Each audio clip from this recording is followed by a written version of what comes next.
بسنت کی تقریب کو مسلمان اپنے کلچر کا حصہ قرار دے۔ اس بدماش شخص کی یادگار ہے جس کو سر زکریا خان نے حضرت سیدہ فاطمہ الزہرا کی توہین کی پاداش میں لاہور کے اندر قتل کیا تھا، اور پھر اس کی یاد میں 1 سال کے بعد اس کی برسی کے موقع پر ہندوؤں نے یہ پتنگ اڑائی تھی۔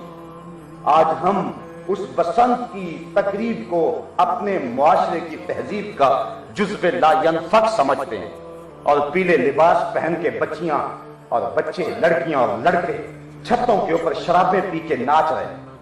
یہ کیسا دور آ گیا ہے؟ سوچیں ہم کس نبی کے غلام ہیں؟ سیدہ فاطمہ رضی اللہ تعالیٰ عنہ کون ہے؟ تو جو اس خاتون جنت کو گالیاں دے تو اس کی جو یاد منائے، چلو ذہن میں نہ صحیح، جب بتا دیا جائے کہ جناب یہ اس کی یاد ہے اور پھر بھی کوئی مصر ہو تو وہ اپنا انجام خود سوچ لے وہ کس جگہ پہ